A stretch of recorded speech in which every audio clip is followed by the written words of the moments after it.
ॐ ब्रह्मदक्षयश्वी देवेशि भरद्वाजे पुनर्वसु हुताशिवेशि चरक प्रभृतिभ्यो नमो नमः। पातंजल महाभाष्य चरक प्रतिसंस्कृते मनोवाक्काय दोषाणां हर्ते अहिपतये नमः। सभी गुरुजनों और ऋषि मुनियों का वंदन करते हुए अपनी आज की सतत संहिता अध्ययन की कक्षा स्टार्ट करेंगे। अभी तक की अपनी सतत संहिता अध्ययन की क्लास में हमने चिकित्सा स्थान के रसायन बाजीकरण अध्याय, ज्वर चिकित्सा, रक्तपित्त चिकित्सा, गुल्म चिकित्सा,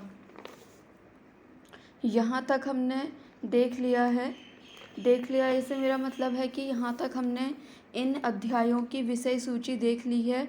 ये देखा है कि इनमें किन किन विषयों का वर्णन किया गया है, कौन कौन से योग इनमें आए हैं।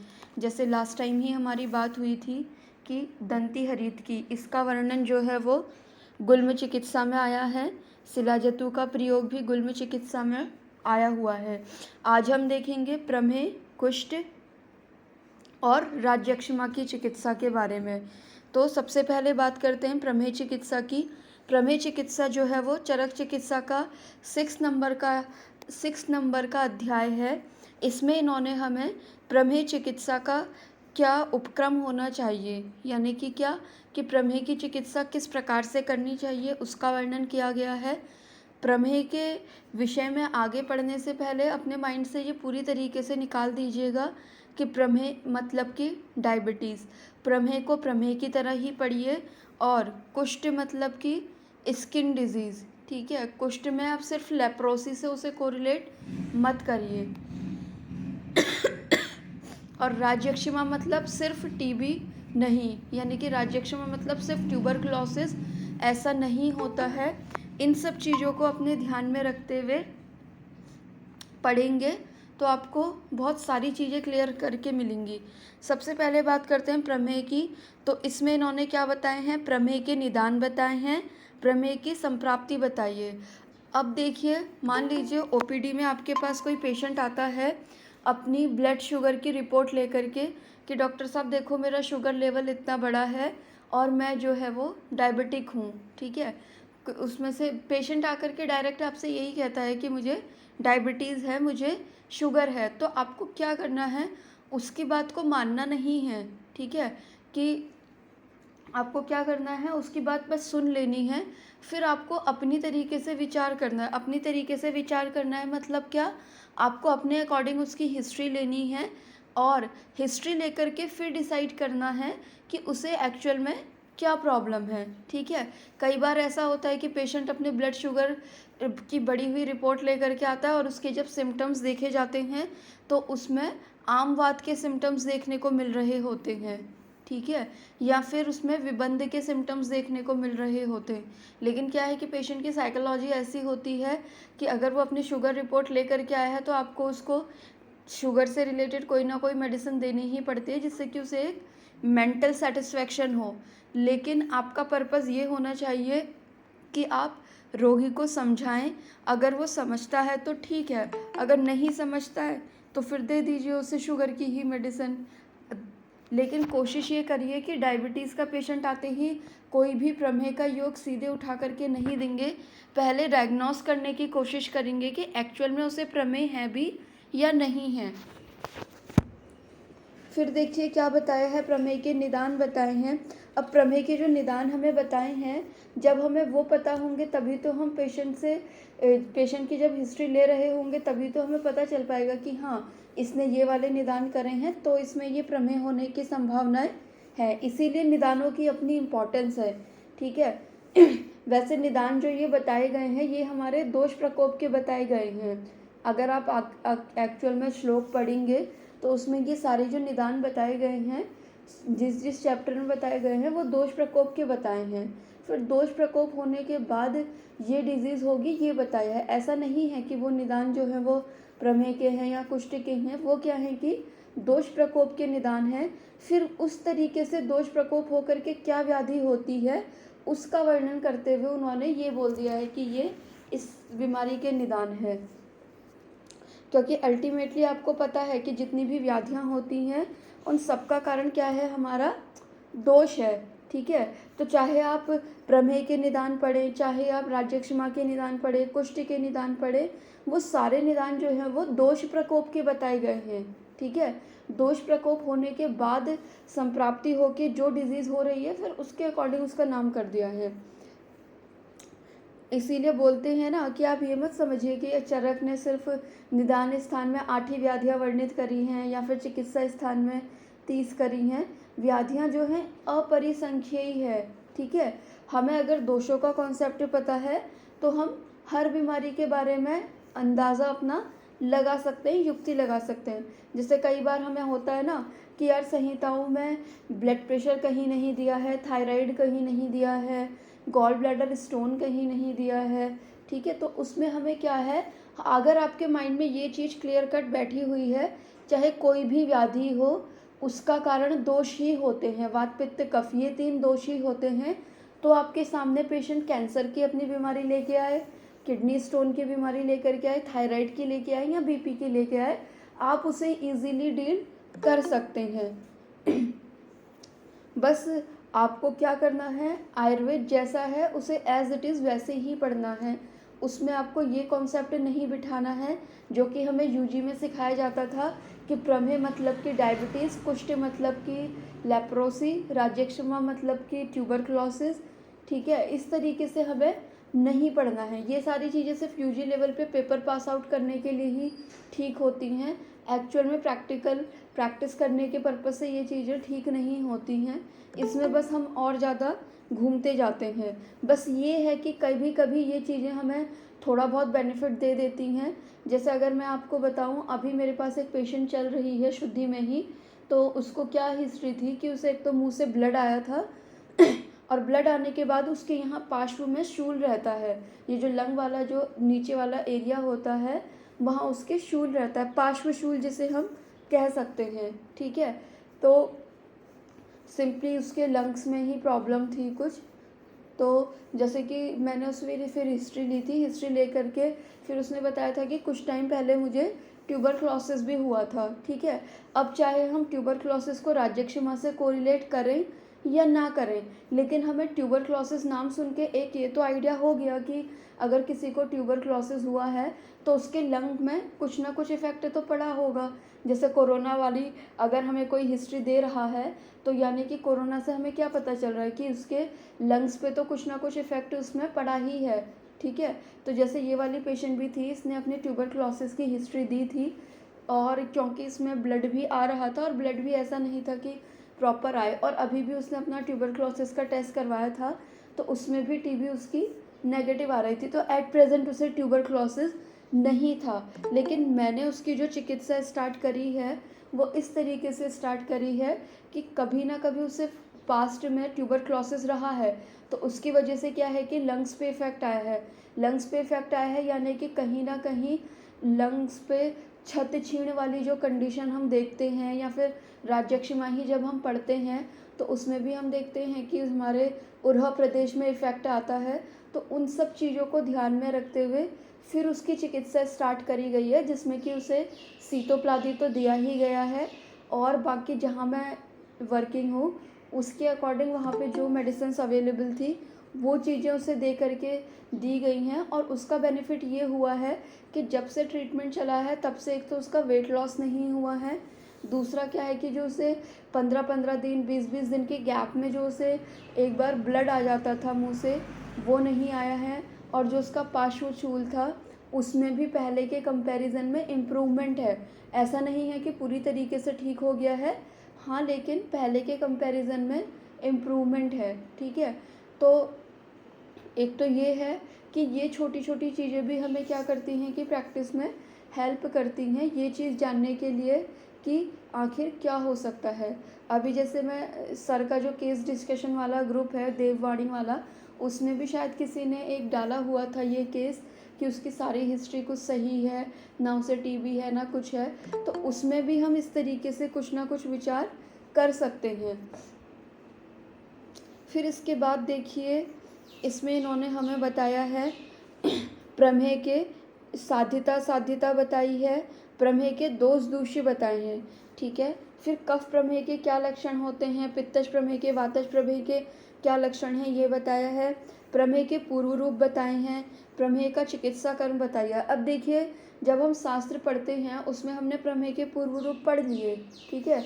पेशेंट आपके पास आता है अपनी HbA1c की रिपोर्ट लेकर के, और उसमें अगर आपने रिपोर्ट देखी होगी तो उसमें भी कैटेगरी होती है, प्री डायबिटिक होता है, रिस्क टू डायबिटिक होता है, रिस्क टू हार्ट डिजीज़ होता है, प्रॉपर डायबिटिक होता है, ठीक है।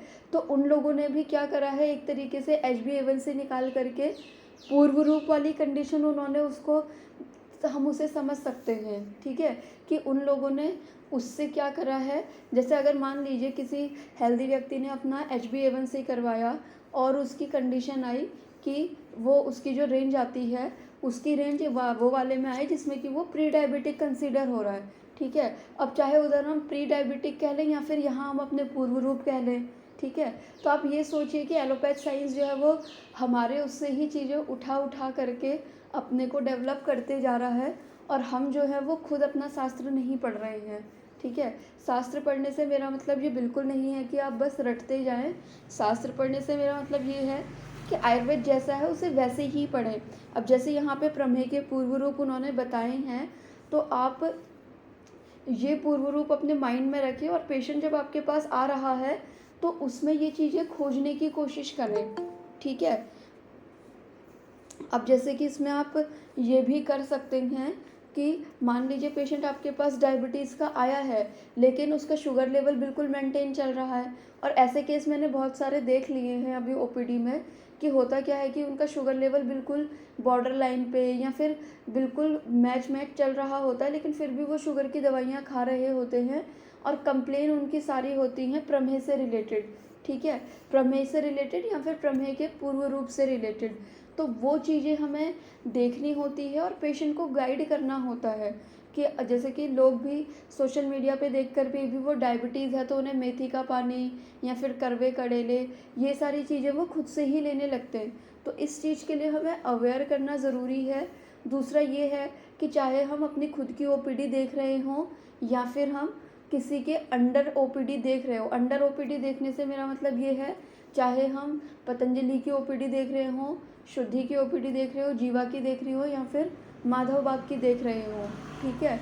इसमें हमें क्या करना है, पेशेंट अगर हमारे पास आता है तो हमें उसकी रिपोर्ट्स वगैरह साइड में रखते हुए उसे एक्चुअल में क्या तकलीफ़ है उस तकलीफ़ को सुनने की कोशिश करनी है, ठीक है। अगर हम उसकी सिर्फ रिपोर्ट देखेंगे तो रिपोर्ट देखने से हमारे माइंड में एक क्या हो जाता है, एक फ्रेमवर्क बन जाता है कि हाँ इसकी रिपोर्ट ये है, तो हम फिर उसी तरीके से ही सोच पाते हैं, फिर हम ब्रॉड लेवल पे सोच नहीं पाते हैं, ठीक है। तो इस चीज़ का आपको ध्यान रखना है। तो यहाँ पे इन्होंने प्रमेह के पूर्व रूप बताए हैं, उसकी चिकित्सा बताई है, प्रमेह में हमें किस तरीके का अन्नपान लेना है, ठीक है। अब देखिए वो तो बात कर रहे हैं प्रमेह के अन्नपान के, और आप ये अन्नपान जो है डायबिटिक वाले पेशेंट को दे रहे होते हैं, ठीक है। मैं ये नहीं कहूँगी कि आप डायबिटिक पेशेंट को मत दीजिए, डायबिटिक पेशेंट को भी हम देते हैं, उन्हें रिलीफ मिलता है, लेकिन कोशिश आप ये कीजिए कि जितना पहले उसे आप प्रमेह की तरीके से सोच करके उसे ट्रीट करें, ना कि उसे डायबिटीज़ सोच करके, क्योंकि डायबिटीज़ सोच करके अगर आपने उसका शुगर लेवल मेंटेन करने की कोशिश करी तो आप उसकी डायबिटीज़ रिवर्स नहीं कर पाएंगे। डायबिटीज़ रिवर्स क्यों नहीं कर पाएंगे, क्योंकि आप आयुर्वेद और एलोपैथ दोनों को मिक्स कर रहे हैं। अगर आप आयुर्वेद के अकॉर्डिंग सिर्फ प्रमेह का विचार करते हुए सोचें, तो प्रमेह का विचार करते हुए सोचेंगे तो आप पेशेंट को सही गाइड कर पाएंगे। अगर आपकी उसकी हिस्ट्री लेते हुए आपको लगता है कि हाँ कि इसे कफज प्रमेह है, तो आप उसको श्योरिटी से बोल सकते हैं कि आपका जो है ये रिवर्स की कंडीशन हो सकती है। अगर आप उसको पित्तज वाली स्टेज में चले गया है तो आप कैसे उसे रिवर्स कर देंगे, ठीक है। तो ये वाली चीज़ आपको ध्यान में रखनी है, और कभी भी कंपैरिजन नहीं करना है इस तरीके का। फिर उसके बाद इन्होंने कफ प्रमेह में कौन कौन से योग यूज़ करने हैं वो बताया है, पित्तज प्रमेह में, वातज प्रमेह में क्या क्या योग हमें यूज़ करना है उनका वर्णन करा है, ठीक है। कई बार जैसे कुछ स्टूडेंट्स की क्वेरी आती है कि मैम हम योग वगैरह सब कुछ हमने पढ़ लिए लेकिन हम उसमें दे कैसे, ठीक है। तो उसमें कि हमें वातज में देना है, पित्तज में देना है, कफज में देना है, ठीक है। तो शास्त्र ने आपको हर चीज़ बताई हुई है कि अगर वातज प्रमेह आपको लग रहा है तो आपको क्या चीज़ें देनी है, पित्तज लग रहा है तो क्या देनी है, कफज लग रहा है तो क्या देनी है। जब तक आप शास्त्र पढ़ेंगे नहीं तब तक आप ये डिफरेंशियल डायग्नोसिस नहीं कर पाएंगे। तो आपकी पहला जो स्टेप होना चाहिए वो होना चाहिए शास्त्र पढ़ने का, ठीक है। हम में से कई लोग जो हैं वो ऐसे हैं जो कि प्रैक्टिस में हैं और दिन भर जो है पेशेंट्स के साथ बहुत ज़्यादा बिजी रहते हैं, ठीक है। और हम लोग जो हैं संहिता नहीं पढ़ पाते हैं। तो आपको क्या करना है, अगर आपके पास बहुत सारे पेशेंट हैं तो भी आपको पूरे 24 घंटे में से आधा घंटा तो ऐसा निकालना ही निकालना है कि वो घंटा आप अपनी संहिता के साथ बिताएं। चाहे तो आप सिर्फ उसका एक श्लोक पढ़ें, आधा श्लोक पढ़ें, एक पेज पढ़ें, 2 पेज पढ़ें, वो आपके ऊपर है। लेकिन संहिताओं के टच में ज़रूर आइए, ठीक है। जो लोग ये दलीलें देते हैं ना कि हमारे पास बहुत पेशेंट होते हैं, फिर हमारे पास घर भी होता है इसलिए हम पढ़ नहीं पाते हैं या फिर संहिताओं को नहीं छू पाते हैं, तो उन लोगों को एलोपैथ डॉक्टर से एक इंस्पिरेशन लेनी चाहिए। आपको पता होगा कि वो लोग कितने डेडिकेशंस के साथ अपने शास्त्र पढ़ते हैं। उनकी हैरिसन हो, डेविडसन हो, हचिनसन हो, ठीक है, उनकी सर्जरी की बुक हो, वो डेली बेसिस पे पढ़ते ही पढ़ते हैं, ठीक है। अगर वो बुक से नहीं पढ़ पाते हैं तो फ़ोन में वो पीडीएफ लेकर के घूमते हैं, क्योंकि डॉक्टर आपका एक ऐसा प्रोफेशन है जिसमें आपको बुक्स के according day to day life में अपडेट होते चलना ही पड़ेगा। क्योंकि यूजी में जो हमने पढ़ा होता है या फिर एक हफ्ते पहले हमने जो पढ़ा है वो हम भूल जाते हैं, ठीक है। अगर आपको अच्छा चिकित्सक बनना है, पेशेंट को अच्छी चिकित्सा देनी है, तो आपको अपने 24 घंटे में से 15 मिनट, 20 मिनट, आधा घंटा ऐसा निकालना ही पड़ेगा जो कि आप बुक्स के साथ गुजारें, ठीक है। और बुक्स के साथ गुजारने से मेरा मतलब ये है, अगर आपको संहिता पढ़ने में इंटरेस्ट नहीं है तो आप कुछ और चीज़ पढ़िए, है ना। आपको एलोपैथ पढ़ने में इंटरेस्ट आता है तो आप वो पढ़िए, क्योंकि आप चिकित्सा का कोई भी ग्रंथ पढ़ेंगे, चाहे एलोपैथ का या आयुर्वेद का, आप किसी ना किसी रुग्ण की मदद ही कर रहे हैं, ठीक है। अगर आपने एलोपैथ ग्रंथ को पढ़ा तो आप एलोपैथ ग्रंथ के अकॉर्डिंग उसकी बीमारी बता करके उसे एक सही जगह तो पहुंचा सकते हैं ना। इसीलिए कोई भी शास्त्र बुरा नहीं है, इस तरीके से पढ़िए। फिर इसके बाद देखिए उन्होंने हमें क्या बताया है, लौध्र आसव। अब जैसे कि हम में से कई लोग जो है पीजी की प्रिपरेशन कर रहे होंगे या फिर अभी 31 तारीख में जो पेपर आ रहा है वो पेपर भी देंगे ही, तो आपको ये जो छोटे छोटे योग आ रहे हैं इनको टिक करते हुए चलिए, क्योंकि ये चीज़ें एग्ज़ाम में पूछी जाती है। अब जैसे इसमें लौध्र आसव आया है तो पेपर में ये पूछा जाता है कि लौध्र आसव का रोग अधिकार बताइए, तो उसमें आपका आंसर होगा प्रमेह, ठीक है। फिर इन्होंने बताया है प्रमेहिणाम अनुपानानि, यानी कि प्रमेह के रोगियों में अनुपान के रूप में हमें क्या यूज़ करना चाहिए, ठीक है। अभी कुछ टाइम पहले मैंने अनुपान से रिलेटेड एक श्लोक बीच में भेजा भी था, तो और उसमें आपने देखा भी होगा कि अनुपान उन्होंने क्या बताया था कि अनुपान जो है वैसे तो विपरीत गुणों वाला होना चाहिए, लेकिन विपरीत से उनका मतलब क्या है कि जो हम अन्न ले रहे हैं, जो हम औषध ले रहे हैं, उसके विपरीत गुणों वाला होना चाहिए। हमारे धातुओं के विपरीत गुणों वाला वो नहीं होना चाहिए। ये सारी चीज़ें उन्होंने बताई थी, ठीक है।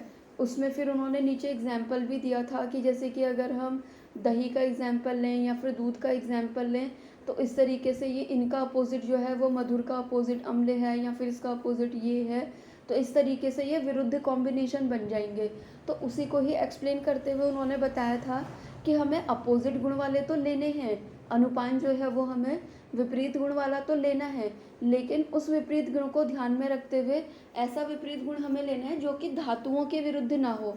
क्योंकि पता चला कि आप अनुपान दे रहे हैं कुछ अच्छा करने के पर्पज़ से, लेकिन वो अच्छा ना हो करके क्या हो रहा है, बुरा हो रहा है। अगर वो धातुओं के विरुद्ध हो जाएगा तो वो बॉडी में कुछ भी कॉम्प्लिकेशन कर सकता है विरुद्ध आहार से रिलेटेड, ठीक है। इसीलिए बोलते हैं कि सुपरफिशियल स्टडी जो होती है वो सिर्फ पेपर पास आउट करने के काम आती है।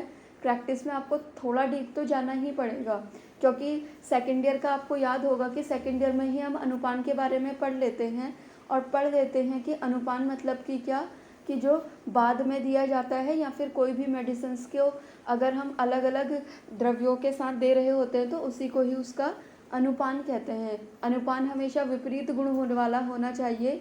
इतना पढ़ के हम उसे छोड़ देते हैं। अब सिर्फ इतना पढ़ के अगर आप उसे प्रैक्टिस में यूज़ करेंगे तो हो सकता है कि आप कुछ गलत कर दें।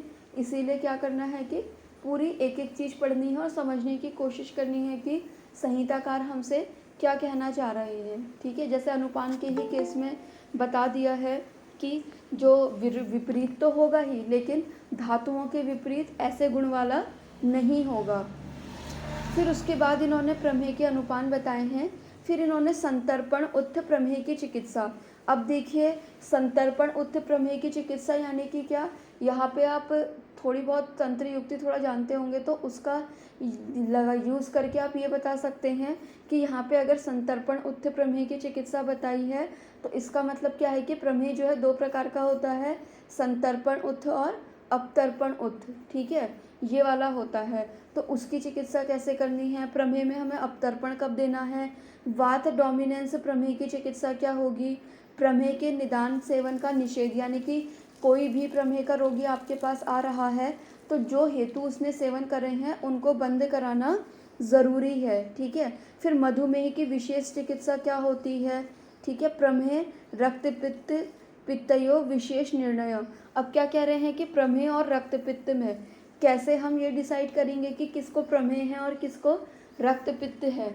ठीक है, ये इन्होंने डिफ्रेंशिएशन क्यों दिया है, क्योंकि आपको पता है कि प्रमेय की एक कंडीशन ऐसी होती है कि जिसमें लाल वर्ण का मूत्र आता है। ठीक है, तो उसमें क्या है कि आपको डिसाइड करना है कि वो रक्त पित्त है या फिर प्रमेय है। फिर उसके बाद मधुमेह की विशेष चिकित्सा बताई है, प्रमेय की साध्यता बताई है, और ये बताया है कि कुलज प्रमेय जो होता है वो असाध्य होता है। ठीक है, तो अब आजकल के जो लोग बोलते हैं ना कि हम टाइप 1 डायबिटीज़ ठीक कर देंगे, तो अपने शास्त्र में भी जो कुलज प्रमेय है उसको असाध्य बता दिया गया है। ठीक है, तो जो लोग ये बोल रहे हैं कि हम टाइप 1 डायबिटीज़ ठीक कर रहे हैं, वो जो है वो टाइप 1 डायबिटीज़ ठीक नहीं कर रहे हैं। वो क्या कर रहे हैं कि जो कुलज प्रमेय है वो असाध्यत्व जो है उसको वो कंपनसेट कर रहे हैं, और पेशेंट को क्या कर रहे हैं कि इंसुलिन से बचा रहे हैं, और इंसुलिन से बचा करके वो उन्हें सिर्फ मेडिसिन और सिर्फ डाइट पे लेकर के आ रहे हैं। ऐसा नहीं है कि जो कुलज प्रमेय है या फिर टाइप 1 डायबिटीज़ है वो टोटली ही रिवर्स हो जाएगी। ठीक है, बस इसका जो लोग करते हैं दावा, उनका करने का दावे का बस इतना होता है कि पेशेंट की इंसुलिन लगना बंद हो जाती है और पेशेंट जो है वो ओरल मेडिकेशन पे आ जाता है। मतलब मैंने जो अभी तक देखा है अपने एक्सपीरियंस में वो ये होते हुए देखा है, कभी ऐसे नहीं देखा कि टाइप 1 डायबिटीज़ वाला जो है या फिर सहज प्रमेय वाला जो है वो टोटली नॉर्मल वाली कंडीशन में आ जाए। फिर इसके बाद प्रमेय पीड़िका की चिकित्सा बताते हुए इस अध्याय को इन्होंने क्या करा है, समाप्त करा है। फिर देखिए कुष्ठ चिकित्सा, कुष्ठ में इन्होंने कुष्ठ के निदान, उसके दोष दूष्य क्या हैं, उसके पूर्व रूप क्या हैं, अष्टादश कुष्ठ नामानी। अष्टादश कुष्ठ नामानी से आपको ये पता चल गया कि चरक ने जो है वो 18 प्रकार के और 7 प्रकार के, 2 प्रकार से कुष्ठों को डिवाइड करा है, 7 महाकुष्ठ और 18 क्षुद्र कुष्ठ, इस तरीके से। फिर इसमें क्या है कि नहीं, 18 ये टोटल ऐसे हैं कि 11 तो उन्होंने क्षुद्र कुष्ठ माने हैं और 7 जो है उन्होंने महाकुष्ठ माने हैं। ठीक है, तो इससे आपको एक आपके पीजी का क्वेश्चन तैयार हो गया कि चरक ने टोटल कितने कितने कुष्ठ माने हैं। तो चरक ने टोटल जो माने हैं 18 माने हैं, और अगर उसको डिवाइड करके देखें तो 7 महाकुष्ठ माने हैं और 11 क्षुद्र कुष्ठ माने। तो ये नंबरिंग वाले क्वेश्चन भी कभी कभी एग्जाम में पूछे जाते हैं। फिर इसके बाद कपाल कुष्ठ का क्या लक्षण है, उदंबर, मंडल, ऋषिजिह्वा, पुंडरीक, सिद्ध, काकड़क, एक कुष्ठ, चर्म कुष्ठ, किटिव, विपादिका, अल्सक, दद्रो, चर्मदल, पामा, विस्फोटक, सतारू, विचर्चिका, इनके क्या क्या लक्षण हैं ये बताए हैं। फिर दोष आधिक्यवशात कुष्ठ विशेष उत्पत्ति, फिर उन्होंने ये बताया है कि दोषों के आधिक्य से किस तरीके से विशेष कुष्ठ की उत्पत्ति होती है, कुष्ठ की उत्पत्ति कैसे होती है।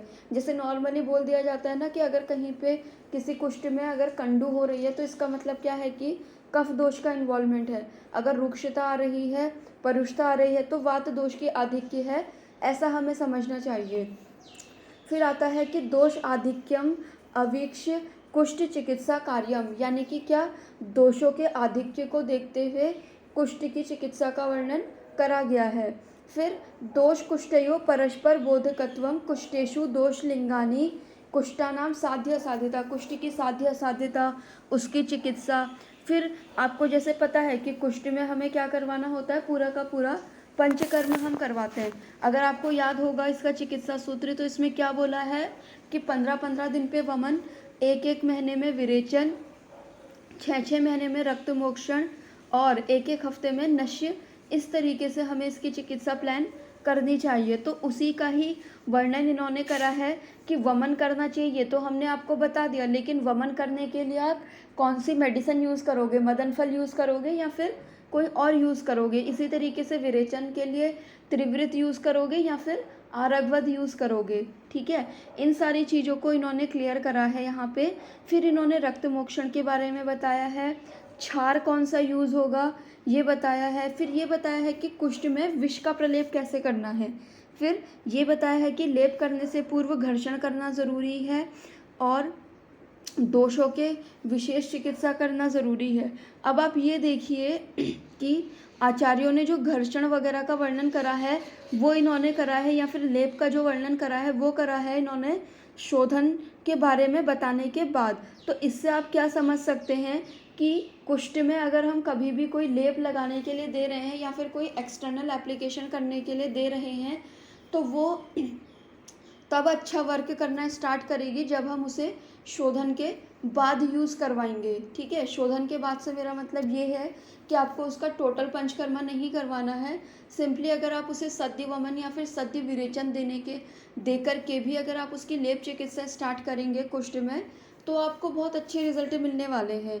ठीक है, तो ये चीज़ें भी हमें संहिता पढ़ते पढ़ते ही समझ आती है कि कोई चीज़ किसी चीज़ के बाद दी है तो उसके पीछे क्या विचार हो सकता है। ठीक है, इसीलिए मैं आपको बार बार बोल रही हूँ, चाहे हम क्लास करें या ना करें, संहिता का स्व अध्याय आपका डेली बेसिस पे होना ही चाहिए, चाहे 15 मिनट का हो, आधे घंटे का हो या सिर्फ 5 मिनट का हो। ठीक है, फिर उसके बाद देखिए इन्होंने कुष्ठहर कुछ योग बताए हैं, जैसे मुस्ता आदि चूर्ण, तिफरा आदि चूर्ण। फिर ये बताया है कि गंधक, स्वर्ण माक्षिक, पारद आदि का प्रयोग हमें कैसे करना है। आपने देखा होगा कि बहुत से जो पुराने वैद्य हैं वो क्या करते हैं, अपना कुछ कॉम्बिनेशन बनाते हैं और उसमें वो क्या कर रहे होते हैं, स्वर्ण माक्षिक डाल रहे होते हैं, गंधक डाल रहे होते हैं। ठीक है, कुछ लोग रसमाणिक्य डाल रहे होते हैं। तो इन सब चीज़ों पे विचार कैसे करना है, ठीक है, इसका वर्णन भी चरक ने हमें करके दिया हुआ है कि किस कंडीशन में तुम्हें गंधक का यूज़ करना है, स्वर्ण माक्षिक कैसे यूज़ करनी है, पारद के योग कैसे यूज़ करने हैं। ठीक है, तो संहिता अब जब आप पढ़ेंगे तो आपको हर चीज़ का आंसर मिलेगा और तब जाके आपको ये पता चलेगा कि यार जितने भी लोग अपने लेक्चर में सारी चीज़ें बोल करके जा रहे हैं या फिर यूट्यूब पे जो इनकी वीडियोस पड़ी हुई हैं, इन्होंने सारी चीज़ें शास्त्र से ही उठा करके बोली हैं। ठीक है, उन लोगों ने क्या करा, शास्त्र से चीज़ें उठाई, लोगों के ऊपर यूज़ करा और उसको अपने एक्सपीरियंस बता करके आपको शेयर करा। ठीक है, तो ये वाली चीज़ें आप लोग भी कर सकते हैं, इसीलिए संहिता पढ़िए और उसे अप्लाई करिए लोगों में। ठीक है, अब जैसे अभी मैंने आपको ये एक बच्ची का केस बताया था पार्श्वशूल वाला, मैंने आपको बताया ना कि उसकी ट्यूबरक्लोसिस की हिस्ट्री थी, तो उससे मैंने एक अंदाज़ा लगाते हुए कि इसके लंग्स में तो डैमेज हुआ ही होगा, तो उसको मैंने उराशत की तरह एक उसकी ट्रीटमेंट करी थी स्टार्ट और उसमें उसे रिलीफ भी मिला था। ठीक है, तो अब मेरे पास अगर ऐसा कोई केस आता है तो मैं कॉन्फिडेंटली उसे ट्रीट कर सकती हूँ ना। और कल के दिन अगर मुझे कहीं सेमिनार देने के लिए बुलाया जाए तो वहाँ पे मैं अपना यही तो एक्सपीरियंस शेयर करूँगी कि हाँ, कि मेरे पास ऐसा पेशेंट आया था, मैंने उसको इस तरीके से ट्रीट करा था, जबकि उस सब चीज़ों का बेस क्या होगा, संहिता ही होगी। ठीक है, तो अल्टीमेटली जब सब कुछ संहिता से ही निकल रहा है तो आपको संहिता पढ़ने में कोई शर्म या फिर कोई ऐसे इन्फीरियरिटी कॉम्प्लेक्स आपके अंदर नहीं आना चाहिए, क्योंकि बहुत से बार कुछ लोगों के मन में ये होता है कि अगर हम संहिता पढ़ेंगे तो हम नॉन क्लिनिकल लोगों में गिने जाएंगे, लेकिन ऐसा कुछ नहीं है। सबसे ज़्यादा जो क्लिनिकल है वो पूरी संहिता ही है। ठीक है, अभी तक हमने इतनी सारी चीज़ें इसमें देखी हैं, आपको कहीं भी इसमें कुछ लगा कि नॉन क्लिनिकल चीज़ें वो बोल रहे हैं। हम सूत्र स्थान की पूरा विषय विषय अनुक्रमणिका पढ़ के आए हैं, निदान की पढ़ के आए हैं, इवन विमान जिसको सबसे ज़्यादा बोला जाता है कि इससे ज़्यादा इससे मतलब कि इसमें नॉन क्लिनिकल इसमें क्लिनिकल कुछ भी नहीं है, उसमें से भी मैंने आपको इतनी सारी चीज़ें बताई थी जो कि क्लिनिकली अप्लाई हो रही थी। ठीक है, तो इसीलिए संहिता पढ़ने में कभी कोई हेजिटेशन या फिर कोई लो इन्फीरियरिटी कॉम्प्लेक्स अपने अंदर ना आने दे। जैसे कि होता है बहुत से लोगों में कि अगर हम संहिता पढ़ेंगे तो हम नॉन क्लिनिकल में काउंट ना हो जाएं। ठीक है, इस चीज़ का ध्यान रखिए और जितना हो सके संहिता को पढ़िए बस। फिर इसके बाद इन्होंने ये बताया है कि किन किन आसव का यूज़ करना है और पथ्य में हमें किस किस अन्नपान का यूज़ करना है। ठीक है, जैसे बहुत बार होता है ना कि कुछ लोग बोलते हैं कि इसमें हमें डाइट कौन सी लेनी है, ये क्या करना है, वो क्या करना है। ठीक है, तो उसका भी सल्यूशन देखो आचार्यों ने तुम्हें बताया है। उन्होंने सारी चीज़ें तुम्हें एक्सप्लेन करके दी है कि अगर प्रमेह हो रहा है तो ये पथ्य फॉलो करवाओ, कुष्ठ हो रहा है तो ये पथ्य दो अन्नपान में। ठीक है, फिर इन्होंने विविध प्रकार के लेप बताए हैं, अभ्यंगार्थ तेल योग बताए हैं, सिद्धम कुष्ठ में कुछ लेप बताए हैं, कुष्ठेशु अन्नपान साधनार्थम हितानी तेलानी। अब देखिए उन्होंने ये तक बता दिया कि अगर आपको कुष्ठ है तो आप क्या कीजिए, आपको अपने अन्नपान को यानी कि आपके अपने खाने में कौन सा ऑयल यूज़ कराना है। ठीक है, जैसे कि सरसों यूज़ कराना है, तिल का तेल यूज़ कराना है, बर्रे का तेल यूज़ कराना है। ठीक है, कौन से तेल का यूज़ कराना है, ये सब चीज़ें उन्होंने आपको बता दी हैं कि कुष्ठेषु अन्नपान साधनार्थम, अन्नपान को साधित करने के लिए क्या, यानी कि अन्नपान को छौंकने के लिए। ठीक है, कौन से तेल का यूज़ कराना है वो बताया है। विपादिका आदव लेप योगा, विपादिका में कौन कौन से लेप यूज़ करने हैं वो बताए हैं। मंडल कुष्ठ में कौन सा लेप यूज़ करेंगे वो बताया है। कुष्ठ में उद्वर्तन स्थान के कुछ योग बताए हैं, घृत के योग बताए हैं। ठीक है, फिर इसमें स्वित्र की चिकित्सा बताई है लास्ट में, स्वित्र के नाम, उसके भेद, उसकी साध्य असाध्यता, लक्षण, निदान, ये बताते हुए इन्होंने कुष्ठ चिकित्सा को भी समाप्त करा है यहाँ पे। ठीक है, फिर इसके बाद देखिए राज्यक्षमा चिकित्सा की बात करते हैं। तो राज्यक्षमा चिकित्सा में सबसे पहले ये बताया है कि राज्यक्षमा की आदि उत्पत्ति कैसे हुई है। ठीक है, यानी कि सर्वप्रथम राज्यक्षमा की उत्पत्ति कैसे हुई थी, तो उसमें उन्होंने क्या बताया है कि उसके फिर कारण बताए हैं चार कारण उन्होंने कौन कौन से बताए हैं, साहस, वेग संधारण, धातुशय और विषम आहार। ठीक है, अब देखिए इसमें से आप कोई से भी लक्षण देख करके अपना डायग्नोसिस आप बना सकते हैं। फिर उसके बाद देखिए क्या है, इसमें राज्यक्षमा के पूर्व रूप बताए हैं। अब देखिए आपको सिर्फ इतना पढ़ने से ये तो पता चल गया कि राज्यक्षमा के 4 हेतु कौन कौन से होते हैं, साहस, वेग संधारण, विषम आसन और धातुशय। ठीक है, तो अगर आपके पास कोई पेशेंट आता है ऐसी कंप्लेन ले करके तो आप सीधे सीधे उसका डायग्नोसिस कर सकते हो ना, उसके हेतु देखते हुए। अब जैसे साहस वाले में कौन आ जाएंगे, जो ये मजदूर लोग होते हैं या फिर रिक्शा खींचने वाले होते हैं। आपने देखा होगा कि इनके उसमें कितना बोझा रखा रहता है, अधिक भार को उठाते हैं ये। ठीक है, तो वो वाले तो उनमें अगर कभी राज्यक्षमा हो रहा है तो वो कौन सा राज्यक्षमा होगा, साहस के प्रभाव से होने वाला। ठीक है, अब वेग संधारण वाला जो राज्यक्षमा है वो मिलने के ज़्यादातर चांसेस किस में हैं, ऐसे लोगों में है जो कि सेडेंट्री लाइफ स्टाइल फॉलो कर रहे हैं और सेडेंट्री लाइफ स्टाइल वाली ही जॉब कर रहे हैं। जैसे आईटी सेक्टर वाले हो गए, वो क्या करते हैं, एक बार चेयर पे बैठ गए तो बस उसी में ही कंप्यूटर पे वर्क करते करते कब उनका दिमाग में से उनके वेग आए हुए हैं वो भी उनके दिमाग में नहीं जा पाता है। इससे अलावा फीमेल्स जो हैं, फीमेल्स क्या करती है, लज्जा की वजह से क्या करती है, इन सारे जो नेचुरल अर्जेज हैं इनको छुपाने की कोशिश करती है। तो उनमें हमें किनके मिलने के चांसेस हैं, वेग संधारण वाले। ठीक है, इसके अलावा वेग संधारण राज्यक्षमा हमें किस में देखने को मिल सकता है, जो ये होते हैं ड्राइवर वगैरह। ठीक है, ये लोग भी क्या करते हैं कि वेग संधारण करते हैं ना किसी रूप में। तो इस तरीके से फिर आता है धातुशय वाला। तो धातुशय वाला हमें किस में देखने को मिल सकता है, एक तो ओल्ड एज जो पेशेंट होते हैं उनमें देखने को मिल सकता है। क्यों मिल सकता है, क्योंकि नेचुरली क्या होता है, एज बढ़ने से हमारी धातुओं का क्षय होना स्टार्ट हो जाता है, इसलिए। ठीक है, फिर उसके बाद देखिए इन्होंने विषम आहार बताया है। तो विषम आहार में तो हम सभी आ जाएंगे एक तरीके से, क्योंकि प्रॉपर जितने नियम बताए गए हैं उतने नियमों के अकॉर्डिंग तो बहुत कम लोग ही उसे फॉलो कर रहे हैं।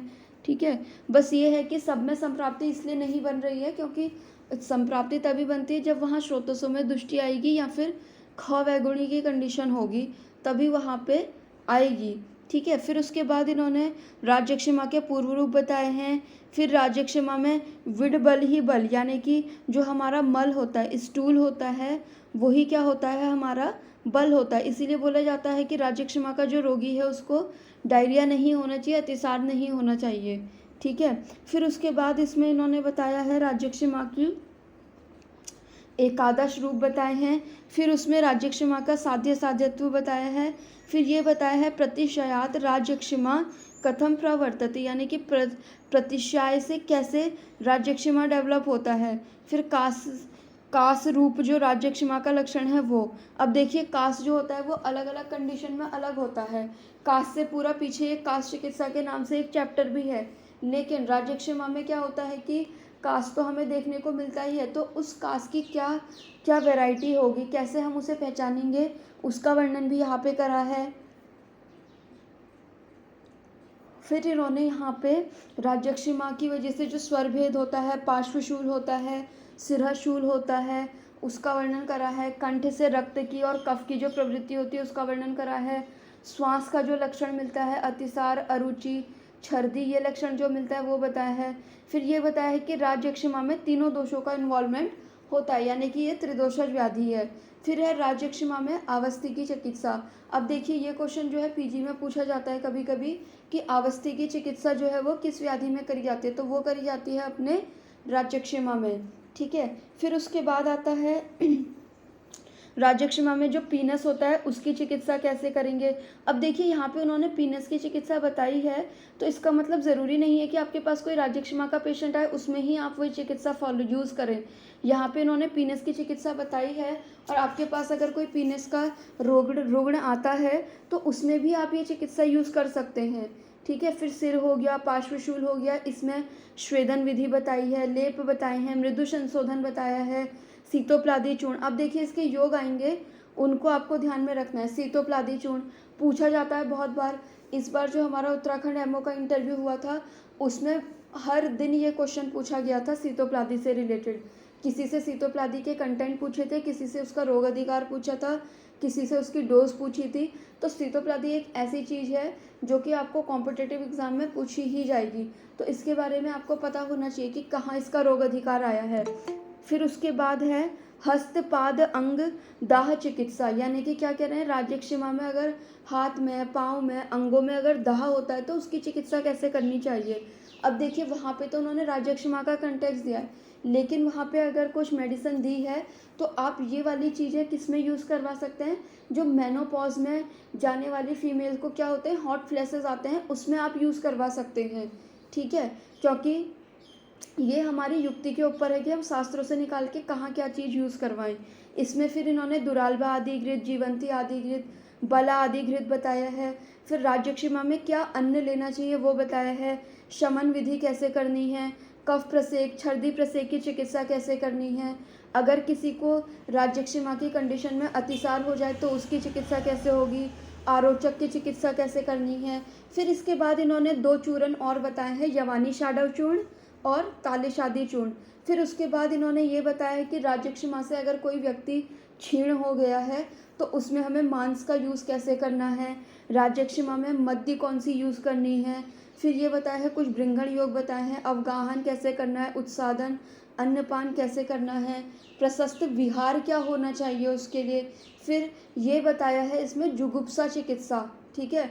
जुगुप्सा चिकित्सा यानी कि क्या, अगर पेशेंट की कंडीशन ऐसी है कि उसे हमें मांस देना ही देना है तो हम क्या करते हैं, छुपा करके उसे मांस देते हैं, मतलब कि उसे बताते नहीं हैं। इसको बोलते हैं जुगुप्सा चिकित्सा। तो कभी कभी ये क्वेश्चन पूछा जाता है कि जुगुप्सा चिकित्सा कहाँ करी जाती है, तो वो करी जाती है राज्यक्षमा में। ठीक है। तो आज के लिए फ़िलहाल यहीं रुकेंगे, कल जो है इसके आगे से देखेंगे। इतने तक में अगर किसी की कोई क्वेरी रहेगी तो वो जो है ग्रुप में पूछ सकते हैं या फिर पर्सनल भी मैसेज कर सकते हैं। तो अभी यहीं पे ही रुकते हैं। अवस्थी की मतलब कि अवस्था के अनुसार चिकित्सा करनी होती है।